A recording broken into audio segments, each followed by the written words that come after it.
Պատկերացրեք երկու վազորդ, նրանցից մեկը առաջին հորիզոնականում է վազում և երկրորդը երկրորդ հորիզոնականում, սակայն նրանք դեռ ընթացքի մեջ են և երկրորդ հորիզոնականի վազողը մոտենում է և շուտով կանցնի առաջին հորիզոնականում վազողին։ Այս իրավիճակը պատկերացնենք և այս իրավիճակի մեջ այս երկրորդ հորիզոնականում վազողի երկրպագուները սկսում են բարձրաձայն աղաղակել և քաջալերել իրենց մարզիկին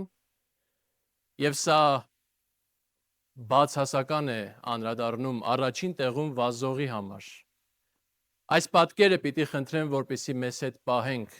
ամբողջ պատգամի ընթացքում։ Սուրբգրային հատվածը, որ պիտի ընթերցեմ, Երկրորդ Կորինթացիներ 4-րդ գլուխ 8-ից 10-րդ խոսքեր։ Լսենք Աստծո խոսքը։ Ամեն բանում նեղված ենք, բայց ճնշված չենք, հալածված ենք, բայց լքված չենք, անկյալ ենք, բայց կորսված չենք։ Հիսուսի մահը ամեն ժամ մեր մարմնի մեջ կրում ենք, որպեսզի Հիսուսի կյանքն էլ մեր մարմնի մեջ հայտնվի։ Ամեն։ Եկեք աղոթենք։ Շնորհակալ ենք, Հայր, քո բոլոր բարի խրատների համար։ Շնորհակալ ենք քո խոսքերի համար, որ մեզ զորացնում, քաջալերում, ուղղորդում և դեպի քեզ ես առաջնորդում։ Խնդրում ենք, որպեսզի այս ընթացքը առաջնորդես և բացելով մեր միտքը և սիրտը մեզ պատրաստ դարձնես լսելու քո խոսքը, ընդունելու։ Ինձ էլ քո ծառային օրհնիր, թող բեռնիս խոսքերը և սրտիս խորհուրդները քո առջև ընդունելի լինեն։ Ով Տեր, իմ վեմ և իմ փրկիչ։ Ամեն։ Պողոս առաքյալը շատ երկար նամակագրություն է ունենում իր իսկ հիմնած եկեղեցիներից մեկի հետ, որ Կորինթոսի եկեղեցին էր, և մի քանի գրքեր, առաջին Կորինթացիներ, երկրորդ Կորինթացիներ, նույնիսկ միտեղ նա հիշատակում է, որ մեկ ուրիշ նամակ ուներ նախորոք գրած, որ գիտնականները կոչում են 0 Կորինթացիներ, որովհետև առաջին Կորինթացիներից առաջ էր գրված, ցավոք այս նամակը պահված չէ, և անընդհատ իր եկեղեցու հետ կապի մեջ էր, բայց Կորինթացիները, հատկապես Կորինթացիները ունեն յուրահատուկ խնդիրներ, որովհետև նրանք ապրում էին Կորինթոսում, որը մշակութային առումով էլ ավելի խնդրահարույց քաղաք էր։ Այնտեղ էր գտնվում Արտիմեսի տաճարը, այնտեղ էին գտնվում մշակութային տարբեր բաներ, որոնք որ քրիստոնեության համար մեղմ ասած ընդունելի չեն կամ նույնիսկ մեղք է և պղծություն։ Եվ եկեղեցին այս բաներով տարված էր, որոնց անդրադառնում է Պողոս առաքյալը առաջին նամակում։ Կար այնտեղ հպարտություն, կային այնտեղ սեռական մեղքեր, կար այնտեղ սուպեր հոգևորություն, որն այսպես է բացատրվում, ուրեմն որոշ քրիստոնյաներ կարծում էին, որ իրենք ավելի լավն են, ավելի արժանի են, ավելի մոտ են երկնքին, ավելի մոտ են Աստծուն, քան մյուսները, որովհետև իրենք հատուկ կարգ ունեին, հատուկ դիրք ունեին, հատուկ հասկացողություն ունեին փիլիսոփայական, հատուկ ֆինանսներ ունեին, հատուկ կարողություններ ունեին, հատուկ պարգևներ ունեին, և դրանցով իրենք իրենց ավելի լավն էին համարում, քան մյուսները, և այս հպարտության, այս բաժանումների, այս կեղծավորությունների, այս մեղքերի դեմ Պողոս առաքյալը շատ մանրամասն շարունակաբար խոսում է առաջին Կորինթացիներ գրքում, և սա նաև տեսնում ենք երկրորդ Կորինթացիների վերջի մի քանի գլուխներում։ Սակայն երկրորդ Կորինթացիների 1-ից 8-րդ գլուխներում Պողոս առաքյալի տոնը փոխվում է։ Հանդիմանական տոնը փոխվում է խրատական եւ քաջալերական տոնի։ Ենթադրաբար, որովհետեւ կորինթացիները Պողոս առաքյալի քարոզչությունը լսելով ինչ որ մի կետում փոխել էին իրենց ընթացքը, ապաշխարել էին եւ այլևս ճիշտ էին ըմբռնել ավետարանի խորքը։ Սակայն այս նոր ընթացքի մեջ գնացող, այս նոր ապաշխարած ժողովուրդը ուներ ուրիշ կարիքներ, որ իրենց պետք էր հիշեցնել։ Ընդհանրապես, երբ որ մենք նոր ենք, հատկապես եթե հիշենք մեր նորադարձ ժամանակը, երբ նոր ճանաչեցինք, ընդունեցինք Քրիստոսին, այդ ժամանակ կարծես թե ամեն ինչ լավ է եւ տպավորություն է, նոր ընթացքի մեջ առհասարակ տպավորություն է, որ այս նոր ընթացքը իդեալական է լինելու, անթերի է լինելու, առանց խոչընդոտների է լինելու։ Հիշենք, երբ որ առաջին անգամ դպրոց գնացինք առաջի դասարանում, ինչքան ոգևորված էինք եւ շատերը մի քանի տարի այդ ոգևորվածությունը պահպանվում է, բայց դժվարությունները պատճառ են դառնում, որ տարիների ընթացքում 4-րդ, 5-րդ, 6-րդ, 7-րդ դասարանում երեխաները սկսում են հետ կանգնել ուսման մեջ եւ այլևս չսովորել, որովհետեւ կոտրվում են, որովհետեւ նոր ընթացք չի նշանակում հեշտ ընթացք, առանց խնդիրների ընթացք։ Եվ սրա մասին պիտի Պողոս առաքյալը հիշեցներ։ Սակայն նախքան հիշեցնելը Պողոս առաքյալը գովում է այն ավետարանը, որը ինքը ընդունեց Քրիստոսին եւ նաեւ փոխանցեց կորինթացիներին։ Օրինակ 3-րդ գլուխ 9-10-րդ խոսքերում այսպես է ասում. որովհետեւ եթե դատապարտության տանող ծառայությունը փառքով էր, ապա որքան առավել փառքով է արդարության տանող ծառայությունը, քանի որ այն ինչ փառավոր էր, կորցնում է իր փառքը ներկայիս գերազանց փառքի հետ համեմատած։ Գերազանց ձևով փառահեղ է այն ավետարանը, որը որ դուք ընդունեցիք։ Եվ 4-րդ գլխում էլ շարունակում է գովել, ուրեմն 6-ից 8-րդ համարներ, որովհետև Աստված, որ ասաց, թե խավարից թող լույս ծագի, հենց ինքը մեր սրտերի մեջ ծագեց, Աստծո փառքի գիտության լույսը տալու, որ ճառագում է Հիսուս Քրիստոսի դեմքից, բայց այս գանձն ունենք կավե անոթներում, որպեսզի ցույց տրվի, որ այս գերազանց զորությունը Աստծուց է, ոչ թե մեզնից։ Փառահեղ այս լույսը, փառահեղ այս գանձը ծագում է Հիսուս Քրիստոսում։ Այս կավե անոթները, այս մարմինները մենք ինքներս մեր ներսում ունենք այս փառահեղ ավետարանը եւ այն լույսի պես պայծառ է։ Պողոս առաքյալը գովում է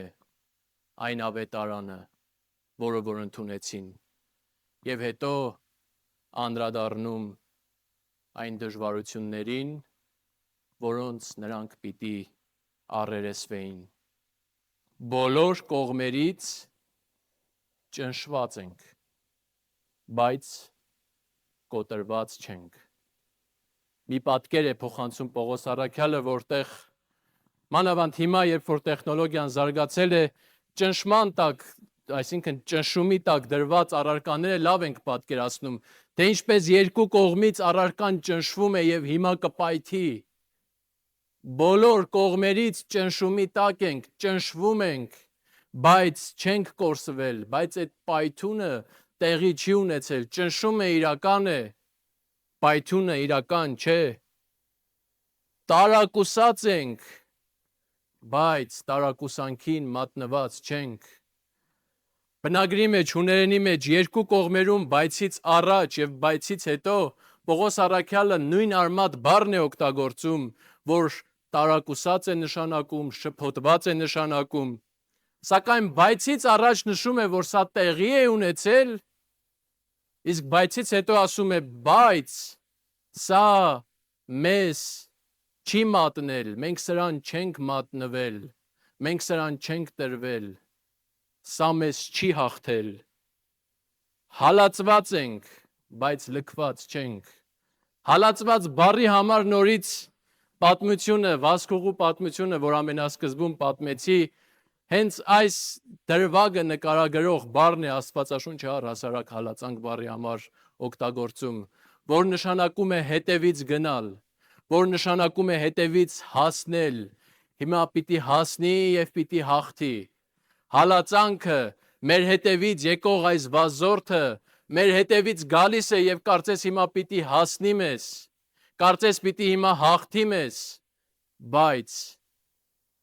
մենք դեռ առաջին տեղում ենք, մենք դեռ չենք լքվել, մենք ունենք այն լավ մարզիչը Հիսուս Քրիստոսը, ով որ իր օրինակով մեզ սովորեցրել է ճգնաժամը հաղթահարել և այս իրավիճակների մեջ լավ դուրս գալ, չենք կոտրվել։ Բայցից առաջ և բայցից հետո Պողոս առաքյալը շատ հստակ շեշտադրումներ ունի։ Բայցից առաջ ասում է, այս ամեն ինչը մեզ հետ տեղի է ունեցել, բայցից հետո ասում է, այս ամեն ինչը մեզ չի հաղթել, այս ամեն ինչին մենք չենք մատնվել, այս ամեն ինչը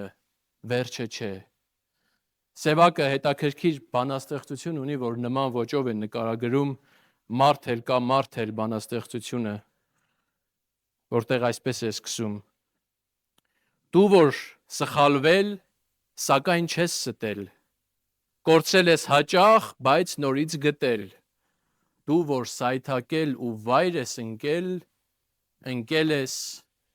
սակայն երբեք չես ծնկել։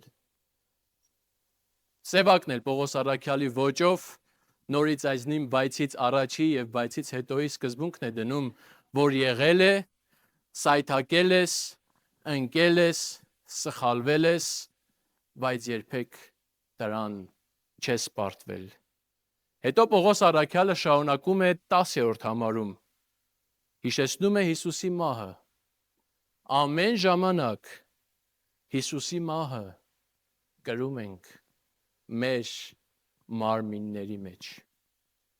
Հիսուսի մահը, որ տեղի ունեցավ խաչի վրա։ Հիսուսի մահը, որ սկսեց Գեթսեմանից սկսած, այդ ամբողջ ընթացքը,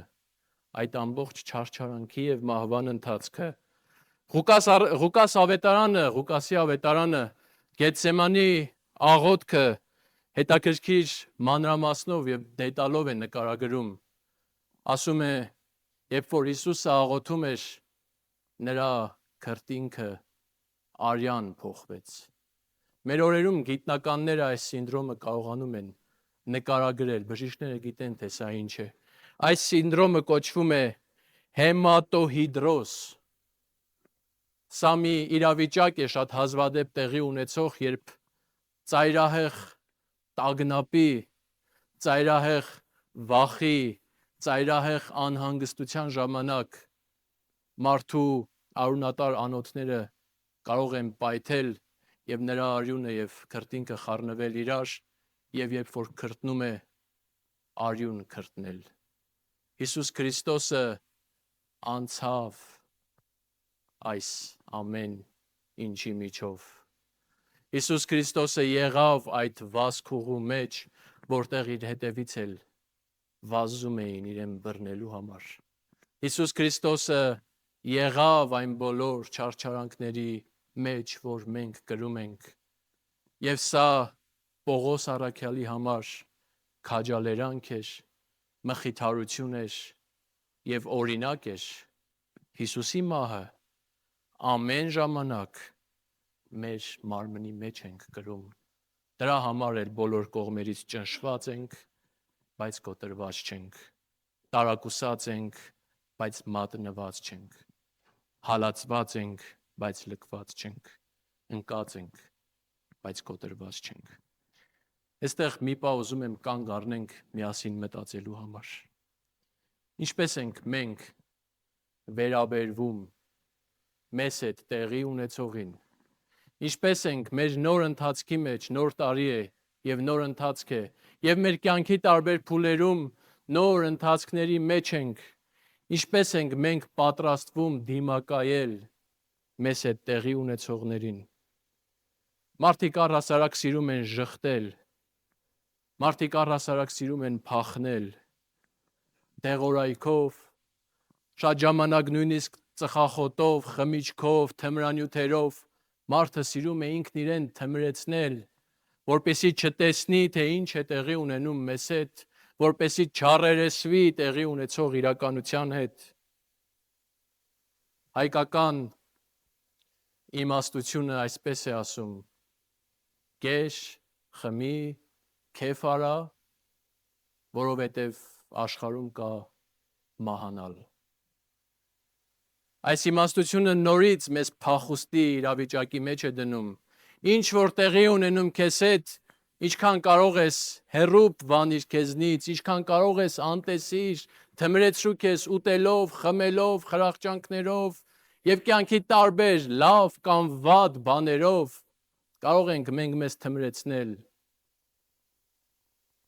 Հիսուսի օրինակը, ինչպես Պողոս առաքյալին, այնպես նաև մեզ գալիս է կյանքի նոր իմաստ տալու, որն է անցնելով այս ամեն ինչի մեջ, անցնելով այս ամեն ինչի միջով, ընտիր գտնվել, անցնելով ցավի միջով, ցավի մեջից նայել խաչին եւ այդ խաչով մխիթարվել, քաջալերվել եւ այդ խաչից բուժվել եւ շարունակել ընթացքը։ Առհասարակ մենք կարծում ենք, որ թե ով ենք մենք եւ ինչքան ենք մեղավոր կախված է նրանից, թե ինչ է պատահում մեզ հետ։ Սա կոչվում է բարգավաճման ավետարան։ Եթե քեզ հետ հիվանդություն տեղի ունեցավ, ուրեմն մեղք էիր գործել։ Եթե ֆինանսական խնդիրներ ունես, մեղք էիր գործել։ Եթե մահ կա, մեղք էիր գործել։ Եթե դժվարություն, մեղք էիր գործել։ Սա իրականում սխալ մոտեցում է։ Այս ամեն ինչը տեղի են ունենում բոլորին, բայց այս ամեն ինչը չի սահմանում, թե դու ով ես, բայց մի բան կա, որ սահմանում է, թե դու ով ես։ Այս տեղի ունեցածին իմ եւ քո տված արձագանքը ինչ է։ Այս ամենին պարտվում ենք, թե այս ամենի մեջ հաստատուն ենք կանգնում եւ մեր հայացքը դեպի Քրիստոսի խաչն ենք ուղղում։ Քրիստոսի խաչի առաջ եկեք տանենք մեր բոլոր ցավերը, մեր բոլոր մեղքերը, մեր բոլոր պայքարները, որպեսզի այնտեղ գտնենք ներում, բուժում, առաջնորդություն, ուժ, սեր եւ հույս։ Եբրայեցիս 4 գլուխ 14-ից 16-րդ խոսքեր Հիսուս Քրիստոսի մասին է ասում. Արդ ունենք երկինքներով անցած մեծ քահանայապետ, Հիսուսին, Աստծո որդուն, ուստի ամուր պահենք հավատքի դավանությունը, որովհետև ոչ թե մի քահանայապետ ունենք, որ չի կարող մեր տկարություններին չարչարանակից լինել, այլ մի այնպիսին, որ ամեն բանով փորձված է մեզ նման, բայց առանց մեղքի, ուրեմն նրա շնորհի աթոռին համարձակությամբ մոտենանք։ Մենք ունենք մի քահանայապետ, մենք ունենք մի մարզիչ, մենք ունենք մի կատարյալ օրինակ, ով իր օրինակով, իր փորձառությամբ, ամեն ինչի մեջով մեզ նման անցնելով առանց մեղքի մեզ հույս է տալիս, մեզ շնորհ է տալիս, մեզ օրինակ է ծառայում։ Մենք ունենք այդ լավ մարզիչը, ուրեմն թույլ չտանք, որ իրավիճակները մեզ հաղթեն։ 10-րդ համարը այսպես է ամփոփում Պողոս առաքյալը. Հիսուսի մահը ամեն ժամ մեր մարմիններով կրում ենք, որպեսզի Հիսուսի կյանքն էլ հայտնի լինի։ Հիսուսի կյանքը, կյանք, որ ապրեց երկրի վրա, կյանք, որ ընտիր գտնվեց, կյանք, որ այդ ամեն ինչի մեջ չպարտվեց, այլ հաղթեց եւ մեզ էլ հաղթանակ տվեց, եւ կյանք, որ մահվանը հաղթեց իր հարությամբ, մեզ էլ հարության հույսը տալով, մեզ էլ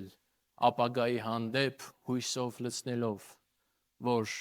մի օր մենք էլ կմիանանք նրան մեր նոր հարուցյալ մարմիններով եւ կփառավորենք նրան շարունակաբար։ Բայց այսօր կարող ենք մեր իրականությանը առերեսվելով եւ ոչ թե փախնելով, ճանաչելով եւ ոչ թե ժխտելով, այդ իրականության մեջ Աստծուն գտնել, Աստծուն նայել եւ Աստծուց զորանալով հաղթող լինել, թե շուտով մեր հետևից վազողը մեզ կանցնի եւ մենք կկորցնենք մեր պատվական վիճակը։ Ընկել ենք, բայց արդյոք ծնկել ենք, սխալվել ենք, բայց արդյոք այդ սխալը մեզ դատավճիռ է դարձել վերջնական։ Ճնշվել ենք, բայց արդյոք այդ ճնշումը մեզ կոտրել է։ Տարակուսել ենք, բայց արդյոք մատնվել ենք այդ տարակուսանքին։